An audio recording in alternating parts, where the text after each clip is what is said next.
a while, kids. I am back. Just dealing with a lot of stress, and so whenever I have a lot of stress, I don't record. And really, that's the best time really to read the Bible is when you're dealing with stress and a bunch of junk in my life. It's Thursday, and it's like a little bit after 2, so I realized I gotta start doing pickups. So I'm gonna do that. What car should I take?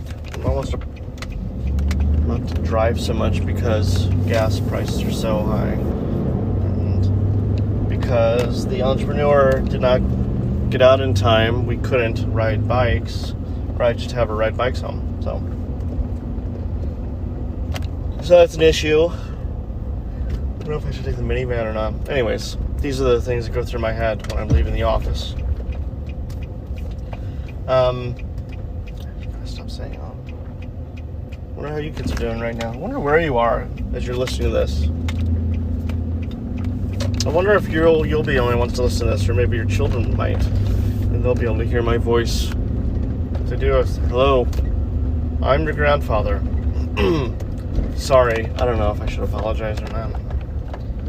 I don't really think I'm gonna live to be 80 or 90. My rock and roll lifestyle. But you never know. You never know. Let's see. What updates can I give? It's May. School year's almost over. I've been subbing a lot more at your school. That's been fun. You guys are fun. Especially the King. He absolutely loves it when I'm in at his school. He will run up to me and hug me. And I don't know if it's just awkwardness or he doesn't really understand social cues. I don't know, but it's cute. It's cute. Hang on, so I'm gonna put you guys on pause for a second. What the heck? Come on, new screen on my phone. It's like acting weird. Okay, resuming. So I'm being bad. I'm actually getting some fast food. We're trying to not spend any money on this kind of stuff, but I'm starving and I'm trying to justify it because I didn't have breakfast. It's not a good justification. I think fast food once a week is okay. I think it's okay. Although I hate the fact that we have paper straws. Kids, back in my day, we had plastic straws because I guess we hated the environment. What's funny is our city went to paper straws, and actually so did San Francisco. They went to paper straws too. Yet, they give out tens of thousands of clean syringes to people so they don't contract diseases by sharing needles. So, hi. So you tell me what makes sense. I understand progressiveness, and I think it's important to be up on the times and helping people, but I don't understand the cost. You're still putting plastic into the environment. It's just now filtered with blood, amphetamine, heroin, what else? Crack. So I just don't understand the paper straw thing. It makes me angry.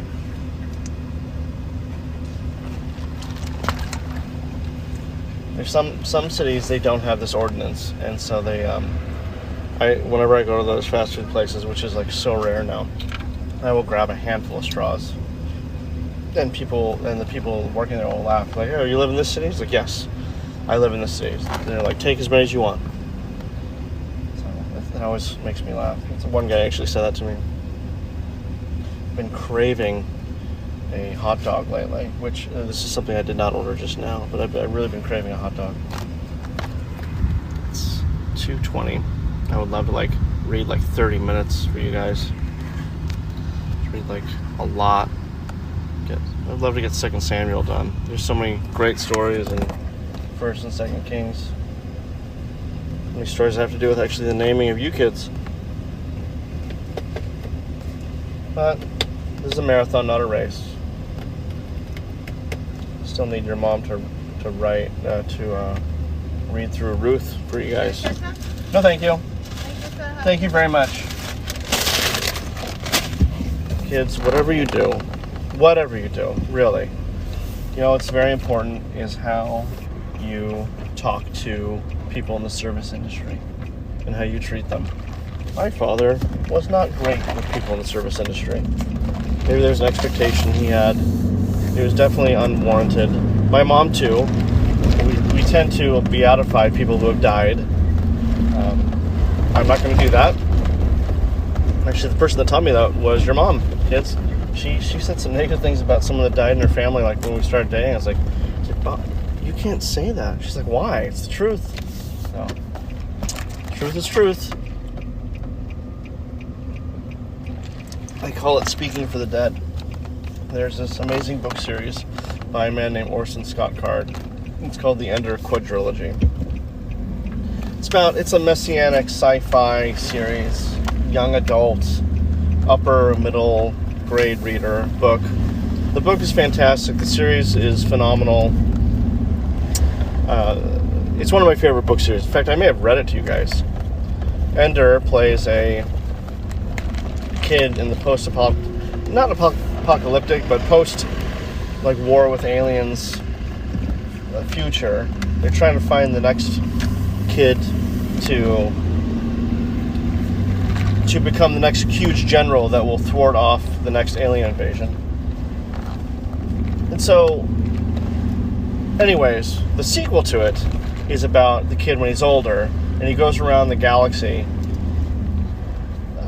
giving eulogies to people who are, some are important, some very not important at all, like quote unquote important, like, politically or with power or rich or poor. And what he does, and it's a very beautiful thing, he learns their entire life story. See, now we have the social contract to only say good things about people when they die. The phrase, don't speak bad of the dead. Well, and this is the book called Speaker for the Dead. He gets some alert from some girl light years away, and he makes his trip to there.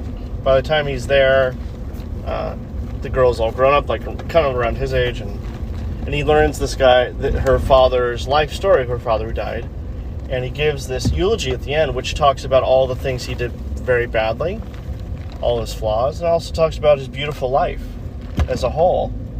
And it's just very amazing, just this great, true understanding of this person's life. He doesn't hide the bad stuff. He doesn't just glorify the good stuff. But in the end, you have a better understanding of who this man was, why this man acted the way he did, not excusing anything, and then seeing why he was like that. Repeat that. So, anyways, going on a tangent. It's 2:22. I'm going to pause this for now because I'd like to eat and maybe listen to something. Then we'll get into 2 Samuel maybe after this. Poor entrepreneur hit her head today in class, and she's been asking for like a Big Mac. She really wants a Big Mac, so I really want to get that for her today. We'll see what your mom says. And I don't want to spend anything without your mom knowing about it. Also, I worry that I'm keep pigeonholing myself as like the fun parent. I want your mom to be the fun parent too. The other day, the entrepreneur actually said, "I wish it was just Dad that was putting us to bed," and it really hurt your mom, really badly. And so I flashed and I said, "Okay, go to bed." Like, it was like way too early to go to bed, but I made you guys lay in bed with the lights off and your heads on your pillow. And some of the kids were not happy with that. But I was like, hey, you asked for it. You asked for me to do it. And now, maybe think twice before you say something like that. Hurt me to do that too. Alright, about to park. I'm going to eat. And then I will, I gotta put gas in this car. I don't know how I'm going to do that. So, I'll record when I come back. Anyways, love you. Be right back. Well, I'm back. Sorry, it's actually been a few days. I turned the phone off, then I realized I had so many things I had to do, and I didn't get back to recording. A few days go by. It's now Saturday morning, before 6 a.m. Couldn't sleep. I've been up since 3:30. I don't know if I updated you. We are now sleeping in the master bedroom of our house. It's very weird. Okay, it's very weird because our entire married life we were in that middle room. And anyways, I think I did mention this. Sorry for repeating myself. That's what happens when you aren't as committed to recording. So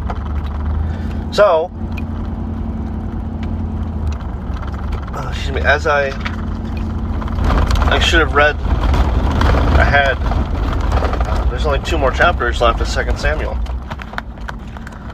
And chapter 23 and 24 details King David's last words to Israel.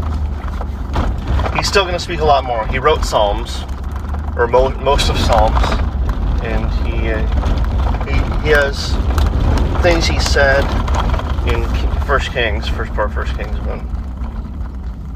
But today we're talking about King David's last words, and last words can be very profound. They're very profound at all. I'm just gonna blow my nose real quick. Just excuse me. Sorry, guys. Terrible.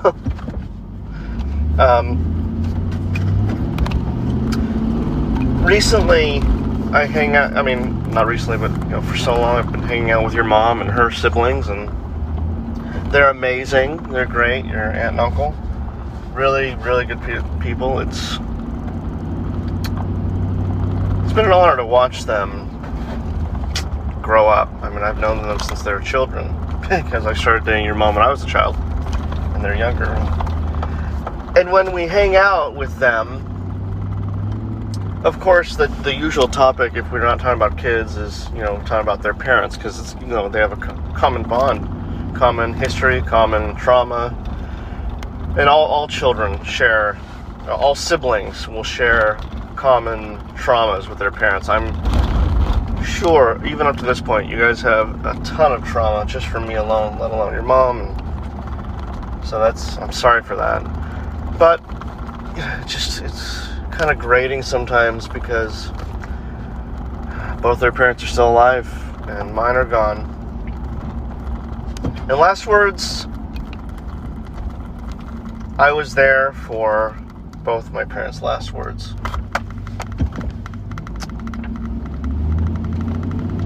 And it's hard to really describe the moment. When my mom was dying, I knew I wanted to be there. I knew I did not want someone to say, hey, she died. I wanted me to be there for my mom, and I was.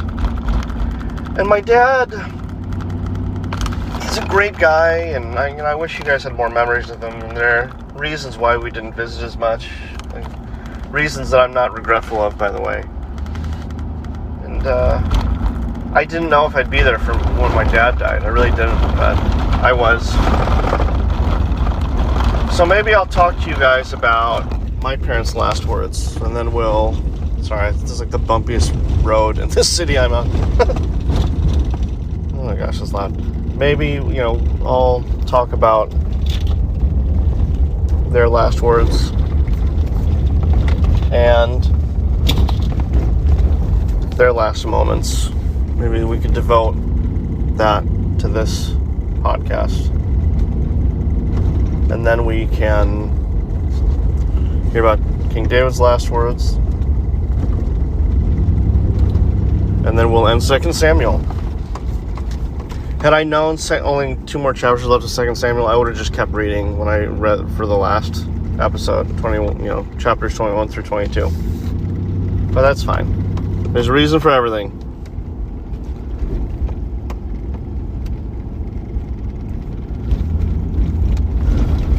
So my mom had cancer for 2 years, and she had a tumor taken out of her brain in April of 1998, and then another one almost to the day a year later in 1999. So the cancer was coming back. So, no joke, April 27th, the year 2000, she died. And I'm not going to catalog everything that happened that morning. Not because I can't. I'm not going to. We've been cursed with a near photographic memory. I will say that your aunt, my youngest sister, called me up. I was tutoring at the junior college. I tutored college level English and college level statistics. And if you knew my academic history in high school, you would have thought that was hilarious. But I was an overachiever in college. So I'm tutoring, and my sister called me and said, you have to come home. She's really not doing well. She's not breathing right. So I stopped my tutoring session midway through and said, I've got to go home. And I got home, and she just wasn't doing well. And the thing about when someone's dying of cancer is every day they just get microscopically worse and microscopically worse. And today was that day. I mean, so I'm there, and she's not doing well, and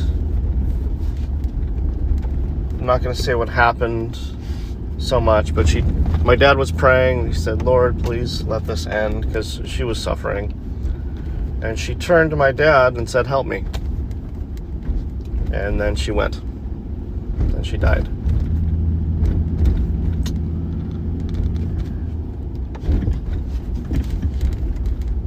It's hard to wrap my mind around that phrase because we couldn't help her.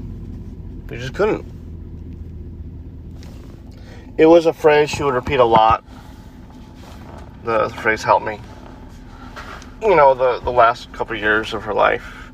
It was just, help me with this, help her adjust her pillow, make her food, help me get up, help me, that's what I heard. And a lot, it wasn't like, so that was her last words. And it haunts me to this day. I think about it a lot.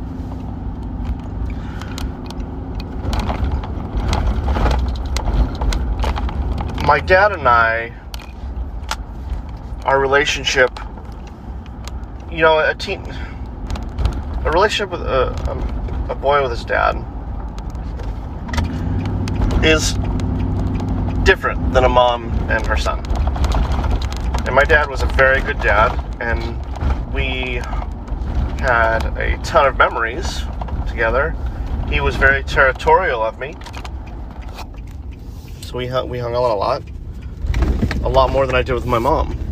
It was a different relationship, father-son relationship. It's just different.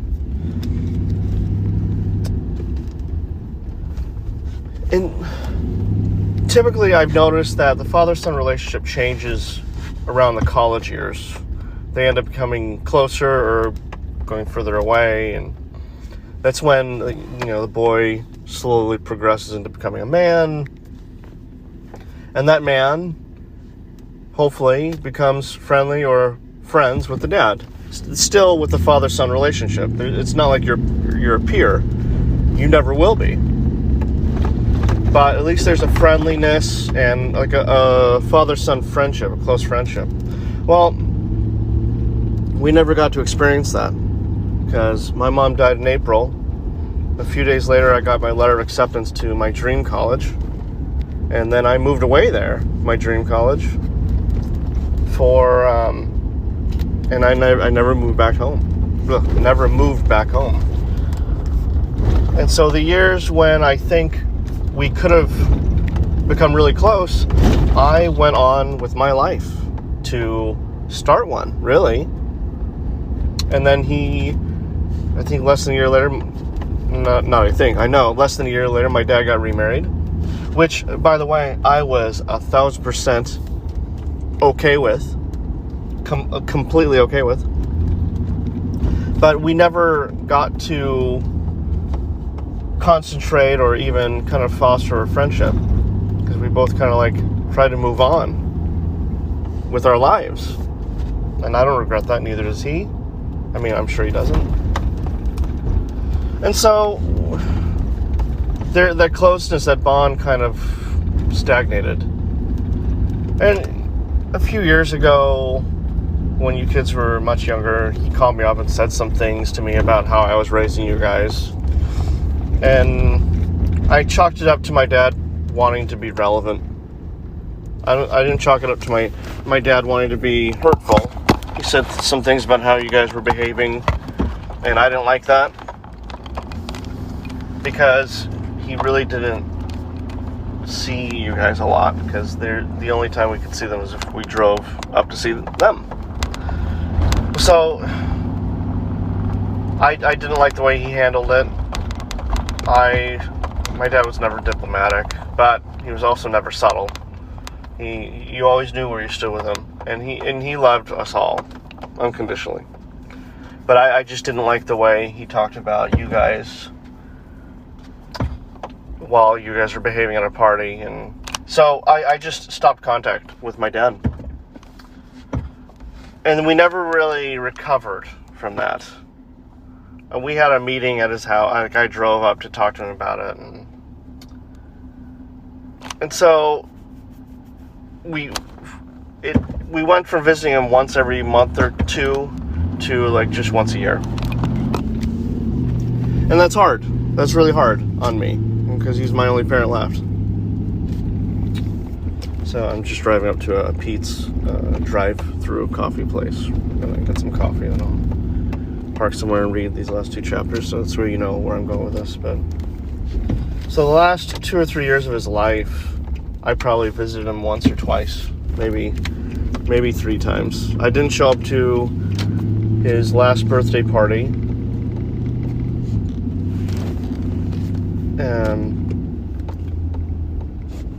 I don't think he wanted us wearing masks or something, and I was afraid if we didn't wear masks, you guys might get COVID, and then we'd have to keep you out of school for a month. So I made the decision, let's not go, we'll send a card or something. So anyways, on the day my dad died, and I knew he was going to die.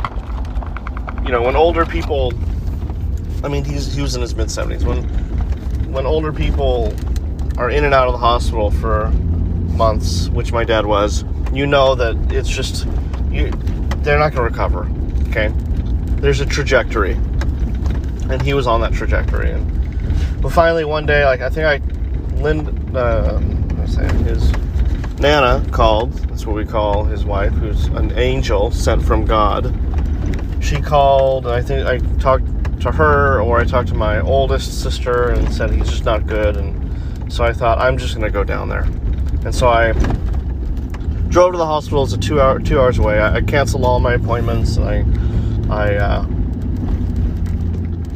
My sister, who was with me when my mom died, I called her up, and she's living in Southern California. I said, hey, I just told her, I've got a feeling you have got to come down or fly up immediately. Cancel everything.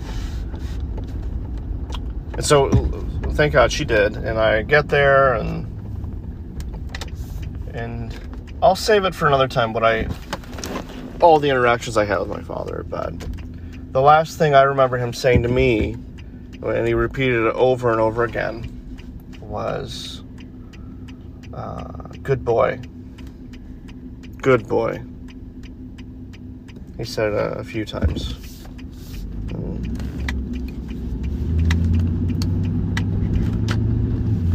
I don't know why I'm sharing all this with you guys right now. I hope my last words are profound. Hopefully you're in your 60s when this happens, but you never know. But hopefully it's not going to be for a long time. I'll try and take care of my body. My dad was addicted to food, That's what ultimately killed him. And my mom was addicted to smoking, and that's certainly what killed her. So, just pulling to Pete's. I'm going to pause it, and then we could, and we'll read the last 2 chapters of 2 Samuel. I'm excited to get into Kings. By the way, Kings is going to be good. Kings is one of my... the whole thing is one of my favorites, but Kings, the next book is very historical. It was written when Israel was in exile in Babylon. Some people say it was written by Jeremiah, but it was not. It was most likely written by an exile when they were living in Babylon. Let's see, did I take my order here? Or here? It says, please put on masks, because I don't have a mask. What the heck? Gosh. What am I going to get? Hang on one second. Yeah, could I get a large white chocolate mocha? Hot or iced? Hot? The large hot white chocolate mocha, and any with cream on that for you? No, thank you. Okay. Anything else, sir? No, thank you. Okay, have a nice day. Right.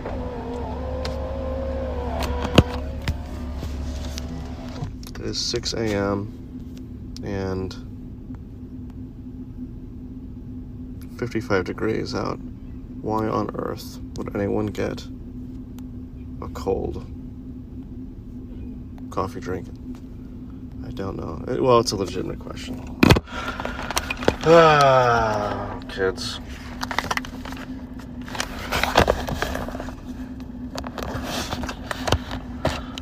Guess I could read right now. I'm in line for coffee. Oh, and now it's moving, of course.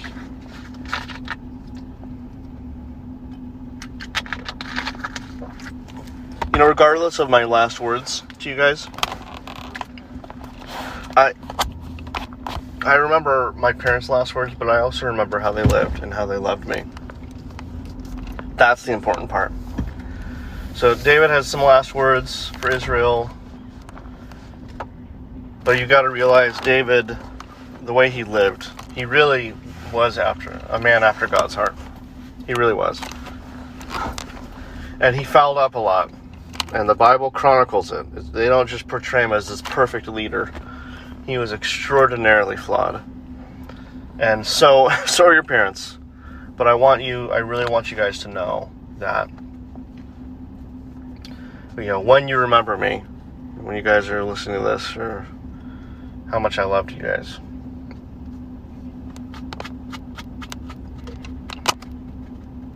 It's going to be really awkward for you guys to listen to this like in college, and I'm going to live probably another 40 years after. Trying to rethink when I'm going to reveal this to you guys. Maybe I'll put it in my estate plan. You guys can discover it after I'm gone. I don't know.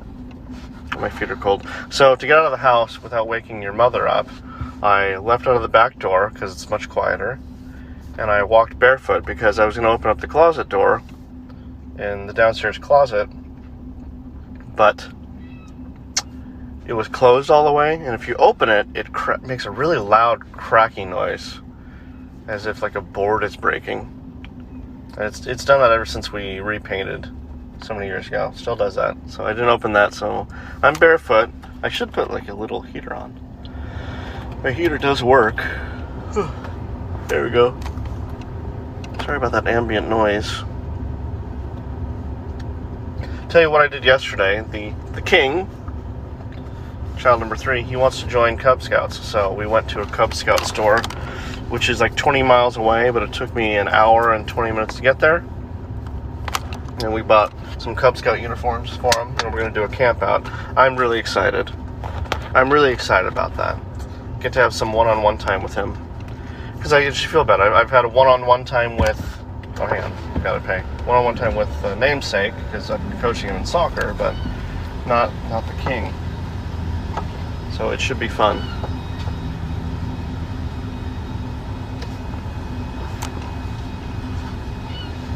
don't have a mask and I feel bad. I'm just waiting for them to come to the thing. Sorry, give me a second, guys.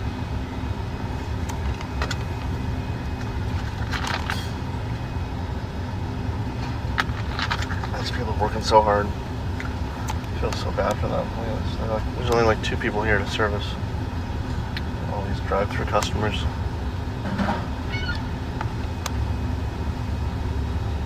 Work in the service industry, children.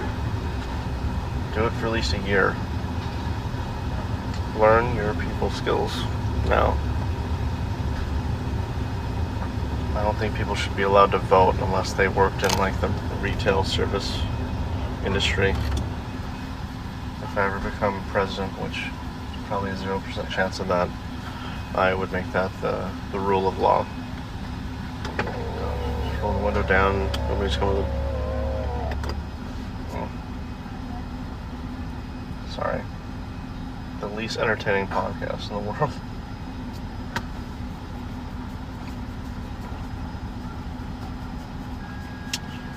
Well, I've been talking 20 minutes. How about that? Hello. Hi, how you doing? The 505 is your total? There you go. Oh, sorry, not 505. Sorry, 620 for the large white milk. Sounds good.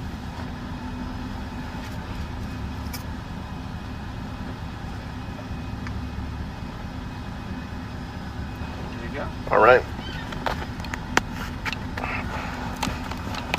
Oh, thank you. Oh my gosh. Have a nice day. Yeah, you too.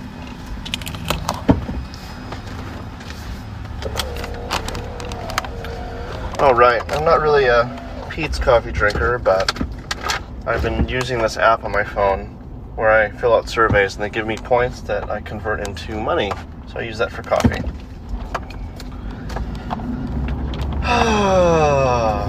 So he's doing scouts, and I'm so excited to like have a one-on-one time with him because he needs it so badly, and it just,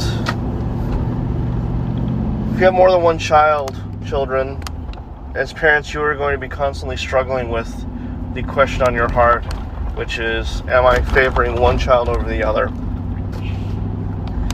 That's something that haunts me more than anything else, more than my parents' last words, more than anything is, am I showing favoritism? And we see how favoritism affects families in the Bible. It's the reason there's so much division in the Bible. You could trace all this division back to Abraham. Even before that, Cain and Abel. But I mean, there are reasons for that. So I'm just looking for a place to park. Maybe I'll park in my parking lot in my office. Read this. We have a soccer game today in a few hours, and after that we're going to go home and maybe clean, hang out. We're going to also see a stand-up comedian tonight, me and your mom and your aunt and her boyfriend. We're going to go see a stand-up comedian who I really like. I'm very excited. The tickets were very expensive and they're very close. So it's going to be a while before I do that again. We saw a stand-up comedian with your uncle a couple weeks ago. It was one of the best stand-up comedians I'd ever seen in person. Like the funniest. Like literally just the funniest. You guys may not know this about me, but I'll reveal this. I did stand-up comedy for a couple years in San Francisco. And I wasn't really that committed to it. I really wasn't. And wasn't that successful anyways. The only people I really made laugh very hard was like the MC and like the other people trying to be comedians. The audience didn't really appreciate my type of humor, which is fine. It's hard to make people laugh. Okay, I'm gonna try this white chocolate mocha. This is a drink I would get at a place at Berkeley where I went to school called Cafe Strata. The white chocolate mocha, probably because it's very sweet. I'm drinking coffee because your mom had onions last night. That's the trade-off. Your mom doesn't like the smell of coffee on someone's breath. I don't like the smell of onions on her breath. And so she had onions last night because we were celebrating your grandpa's 68th birthday.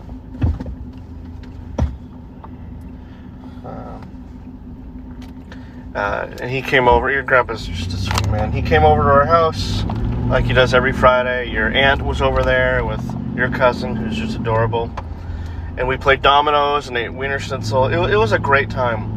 What was funny is the namesake knows you know how to play dominoes. You were like telling me, no, don't put that domino there. We scored like 30 points just because you stopped me from putting a domino down. It was really funny. I ended up letting you have the big chair, and I like sat in the little kid's chair, which your mom and your grandpa were like laughing so hard at. And we were living old times, and for many years, many years, your mom and her two siblings, when they were little kids, they would go to a place called Hollister, and in a motorhome. Your grandparents owned a motorhome, and they would drive to Hollister for a Native American powwow thing, where they had a powwow and they sold items at the powwow, and during that whole Memorial Day weekend, your grandpa and your great uncles and your great grandpa on your mom's side, they would play dominoes the entire weekend. From dawn till dusk, they would just play dominoes like crazy, and they drink and they just have a ball, and the kids would run around and play. And they stopped doing the powwow many years ago, but I went a few times when we were dating. I would go with them in the motorhome, and so last night was great. It was really fun. Your mom always gets mad at me when whenever we have a big get together and it's mostly her family, I hang out, but I take breaks. I like go up to my room and just try and just be quiet. I really enjoy quiet. It's a very sweet coffee. Very good. It's a good thing that drive-thru is on the other side of the city we live on. I apologize. This whole thing has just been me talking and not doing a lot. I miss reading the Bible to you guys. I really do. It takes a while to get a habit, to make a habit. I think like 3 weeks of doing the same thing every day. Some people say it takes 66 days, and I think it's 3 weeks. And when you read the Bible, when you religiously read the Bible, you need to read it the next day, or an hour later, or before you go to bed. It needs to happen. It becomes a need, and it should always be a need.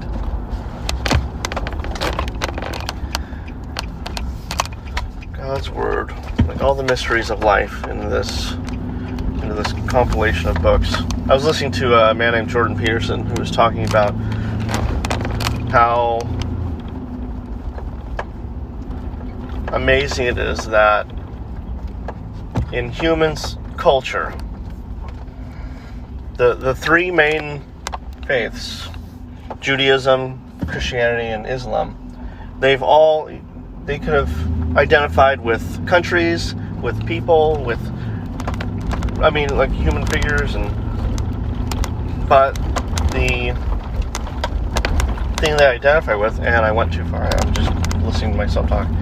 Yeah, the thing they identify with their core beliefs is this book. Certain versions of it, the foundations of it. But he found that very interesting. And of course, our foundation is in Christ, who is not just a person, but God. So, his analogy kind of breaks down a little bit. I don't think he's a believer. But now I'm turning. I've re-listened to this podcast, and that turn signal comes across so loud. So loud. I hope when I get home, your mom is not awake. I hope she's sleeping. That would be really nice. That would be nice. She needs sleep. She needs a lot more sleep than I do. When she doesn't get a lot of sleep, she ends up reminding me all day that she did not get a lot of sleep. And I've been up since about 3:30. I'm not going to remind her that I need sleep or that I have been up since whatever time the king and the namesake were in our bed this morning. Oh, tiring. Good day yesterday, though. Very good day. Very blessed. Okay, now I'm pulling into my parking lot.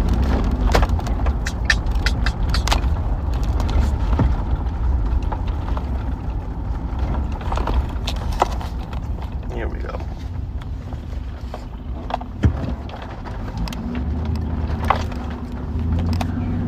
Okay. Oh, why are there people parking in here?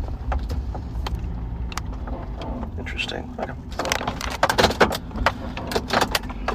All right. Without further ado, 2 Samuel 23. Now these were the last words of David. The oracle of David, the son of Jesse, the oracle of the man who was raised on high, the anointed of God, of the God of Jacob, the sweet psalmist of Israel. The Spirit of the Lord speaks by me. His word is on my tongue. The God of Israel has spoken. The rock of Israel has said to me, when one rules justly over men, ruling in the fear of God, he dawns on them like the morning light, like the sun shining forth on a cloudless morning, like rain that makes grass to sprout from the earth.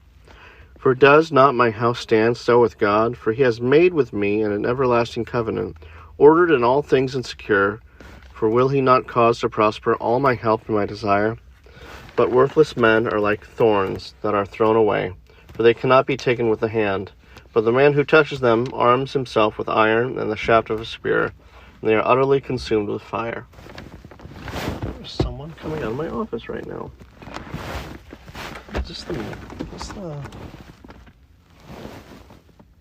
What is going on? I'm gonna pause it. Yeah, someone coming to my office. It's not gonna stop me. Alright. These are the names of the mighty men whom David had. Josheb, Bashabeth, and Tachgemonite. He was chief of the three. He wielded his spear against 800 whom he killed at one time. That is amazing. I'm going to be doing a lot of editorializing here because I love David's mighty men. The stories of them are legend.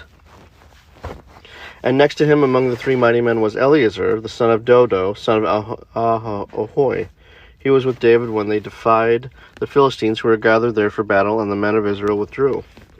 He rose and struck down the Philistines until his hand was weary, and his hand clung to the sword. And the Lord brought about a great victory that day, and the men returned after him only to strip the slain. And next to him was Shammah, the son of Agi, the Hararite. The Philistines gathered together at Lehi, where there was a plot of ground full of lentils, and the men fled from the Philistines. But he took his stand in the midst of the plot and defended it, and struck down the Philistines, and the Lord worked a great victory. And 3 of the 30 chief men went down and came about harvest time to David at the cave of Adullam, when a band of Philistines was encamped in the valley of Rephaim. David was then in the stronghold, and the garrison of the Philistines was then at Bethlehem. And David said longingly, "Oh, that someone would give me water to drink from the well of Bethlehem, that is by the gate." Then the 3 mighty men broke through the camp of the Philistines and drew water out of the well of Bethlehem that was by the gate, and carried and brought it to David. But he would not drink of it. He poured it out to the Lord and said, "Far be it from me, O Lord, that I should do this. Shall I drink the blood of the men who went at the risk of their lives?" Therefore he would not drink it. These things the 3 mighty men did.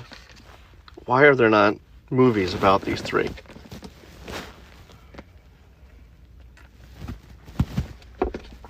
Now, Abishai, the brother of Joab the son of Zeruiah, was chief of the 30, and he wielded his spear against 300 men and killed them and won a name beside the 3.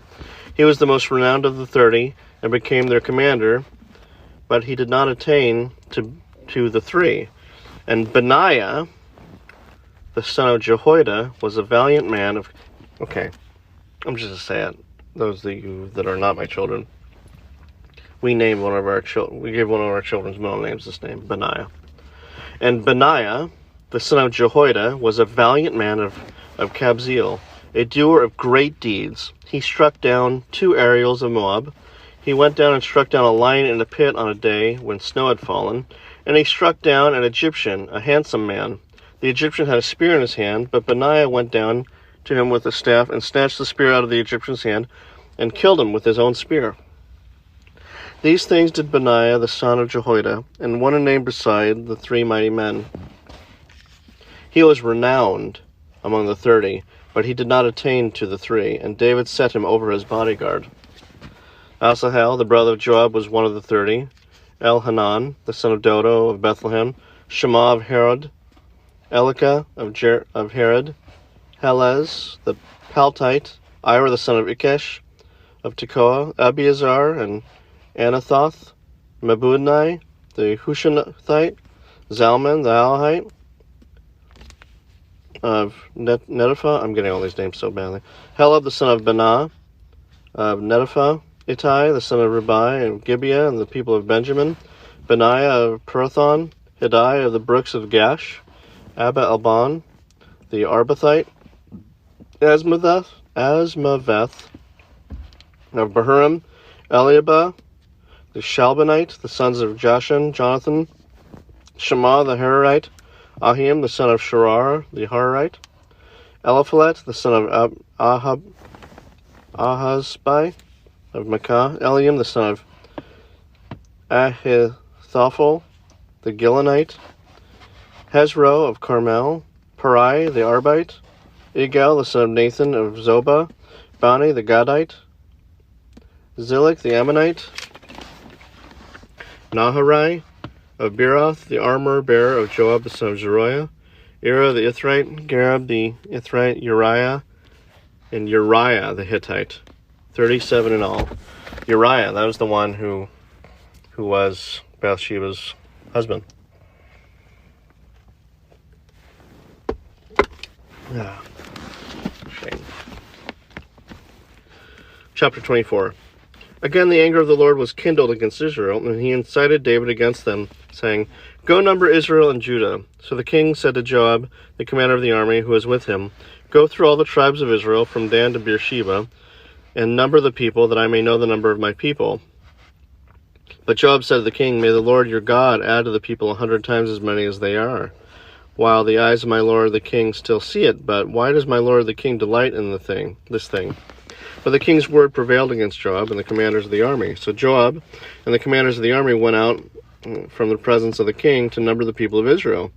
They crossed the Jordan and began from Aroer and from the city that is the middle of the valley toward Gad on the Jazer.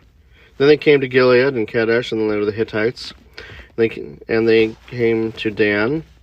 From Dan they went around to Sidon and came to the fortress of Tyre, and to all the cities of the Hivites, Canaanites, and they went out to the Negeb of Judah and Beersheba. So when they had gone through all the land, they came to Jerusalem at the end of 9 months and 20 days. And Joab gave the sum of the numbering of the people to the king. In Israel there were 800,000 valiant men who drew the sword, and the men of Judah were 500,000. But David's heart struck him after he had numbered the people.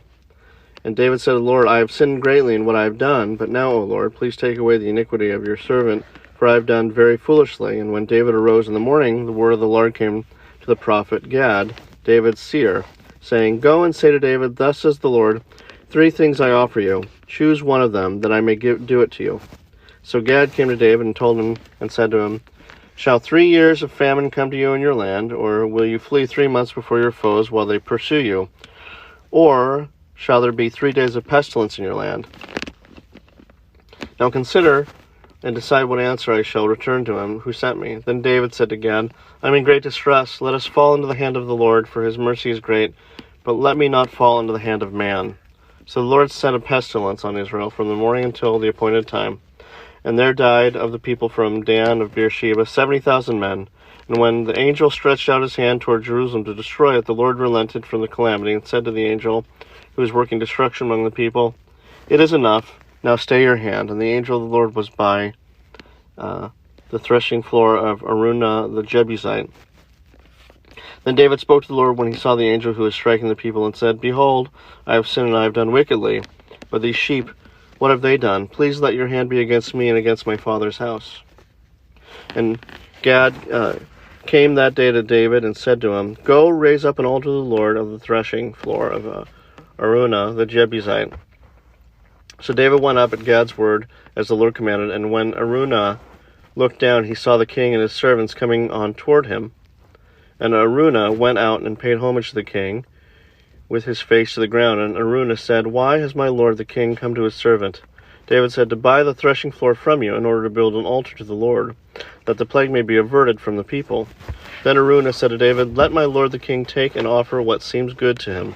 Here are the oxen for the burnt offering, and the threshing sledges, and the yokes of the oxen for the wood. All this, O king, Araunah gives to the king. And Araunah said to the king, May the Lord your God accept you. But the king said to Araunah, No, but I will buy it from you for a price. I will not offer burnt offerings to the Lord my God that cost me nothing. So David bought the threshing floor and the oxen for 50 shekels of silver. And David built there an altar to the Lord and offered burnt offerings and peace offerings. So the Lord responded to the plea for the land, and the plague was averted from Israel. It's important for you guys to know that only God can order a census, not David. So in ordering a census, David was essentially acting as if he is God. And so that's come up before. Gotta head home now. That's come up before. I think David's done that before, and God was mad at him about that.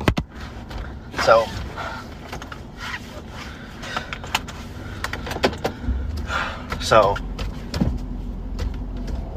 David should learn better. I don't know why they mentioned the mighty men at the end of this one. They talk about them more, I think in Chronicles. Actually, no, they talk about them in 1 Kings, because when 1 Kings, you talk about the mighty men, after David dies, Benaiah ends up becoming Solomon's chief bodyguard, and he ends up killing everyone that's opposed to Solomon being king.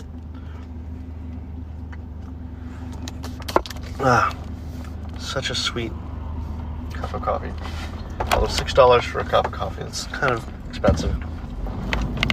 So, I'm heading home. I love you all. Hope you have an amazing day, wherever you're doing today. Give your mom a call, if you can. Tell her that you love her. Forgive her.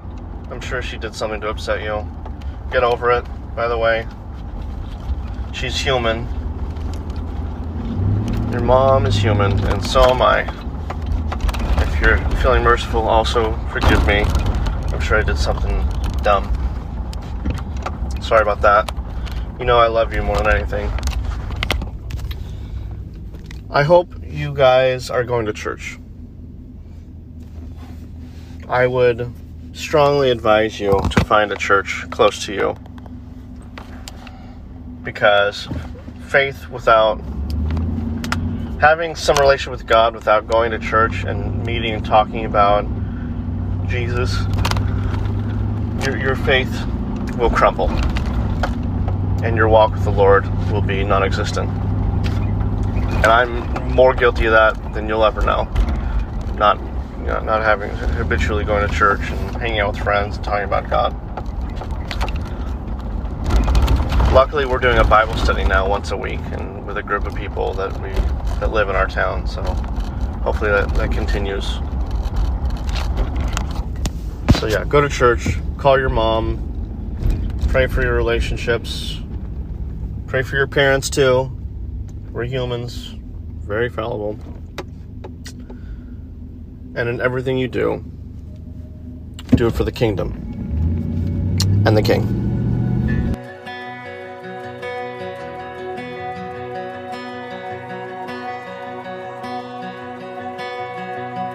Alone in my sorrow and dead in my sin,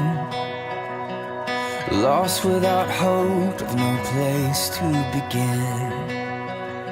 Your love made a way to let mercy come in. When death was arrested and my life began, ash was redeemed, only beauty remains, and my orphan heart was given a name. My mourning grew quiet, my feet rose to dance. When death was arrested and my life began. Oh, your grace, so free, washes over me. You have made me new, now life begins with you. It's your endless love pouring down on us. You have made us new, now life begins with you. Released from my chains, I'm a prisoner no more. My shame was a ransom he faithfully bore. He canceled my debt and he called me his friend. When death was arrested and my life began. Oh, your grace, so free, washes over me. You have made me new, now life begins with you. It's your endless love pouring down on us. You have made us new, now life begins with you.